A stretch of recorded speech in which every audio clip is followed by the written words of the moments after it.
ایران، امریکہ، اسرائیل، یہ دنیا میں ابھی سب کی زبانوں پر چل رہے جنگ کے حالات ہیں۔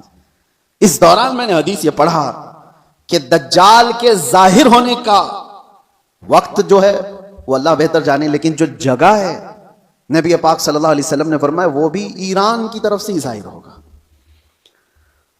دجال کے ظاہر ہونے کی جگہ جو بتائی گئی وہ مشرق کی طرف سے ظاہر ہوگا۔ ایران کا ایک شہر ہے اصفہان، نبی پاک صلی اللہ تعالی علیہ وسلم فرماتے ہیں یتبع الدجال من اصفہان 70,000، حضور فرماتے ہیں اصفہان شہر سے 70,000 یہودی دجال کی فوج میں شامل ہوں گے۔ اب یہ اصفہان کہاں ہے؟ اصفہان تو یہ ایران کا شہر ہے۔ 70,000 یہودی ہیں یہاں پر؟ نہیں، لگتے تو نہیں ہیں، لیکن حدیث پاک ہے، اللہ کے نبی صلی اللہ علیہ وسلم نے فرمایا 70,000 یہودی دجال کی جماعت میں داخل ہوں گے، وہ ایران کے اس شہر سے داخل ہوں گے، اس کی فوج میں آئیں گے۔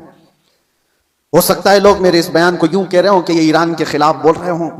میرے عزیزو، آج جن حالات اور جو کیفیت کو ہم دیکھ رہے ہیں، ہم مظلوموں کے ساتھ کھڑے، ظالم کے ساتھ کبھی نہیں کھڑے ہوں گے۔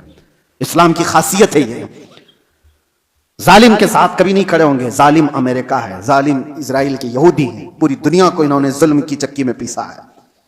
لیکن ایران کی جو کیفیت ہوگی، 70,000 یہودی وہاں سے نکلیں گے اور دجال کی جماعت میں آئیں گے، تو اتنا لگتا ہے کہ غالباً ایران پر یہودیوں کا ایسا قبضہ ہوگا، تبھی تو وہاں 70,000 یہودی ہوں گے۔ وہ دور آئے گا۔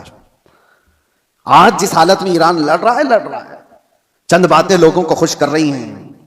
ایران نے اتنا ٹھوکا، اتنا مارا، ہو سکتا ہے، اور یہودیوں کو اور سپر پاور کو گھٹنے ٹیکنے پر مجبور کیا، یہ وقتی طاقت ہو سکتی ہے اور اللہ کامیابی دے، ہم اس کے خلاف نہیں ہیں۔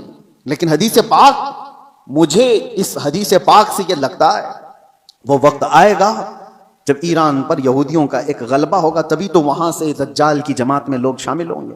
دوسری حدیث یہ بھی میں بتاؤں، امام مہدی جب ظاہر ہوں گے تو فرمایا گا امام مہدی کی جو فوج ہوگی وہ قسطنطنیہ کو فتح کرے گی۔ قسطنطنیہ کیا ہے؟ کانسٹنٹائن جس کو کہا جاتا ہے، یہ استنبول شہر ہے جو آج کا ترکی کا شہر۔ اب حدیث سنو، استنبول شہر کیوں فتح ہوگا؟ وہاں تو مسلمان ہیں۔ آج جو حالات ہیں استنبول میں، اذانوں کی آوازیں گونج رہی ہیں، لوگ نماز پڑھ رہے ہیں، پھر امام مہدی کیوں فتح کریں گے؟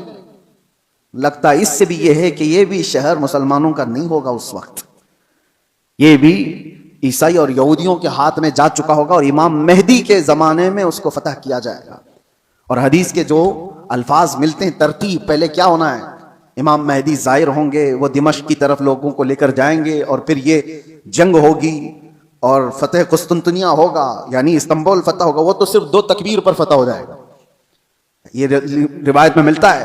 امام مہدی اور مومنین کی جو جماعت ہے وہ شہر کے باہر کھڑے ہو کر اللہ اکبر کہے گی، آدھا شہر فتح ہو چکا ہوگا، دوسری بار اللہ اکبر کہیں گے، شہر فتح ہو چکا ہوگا۔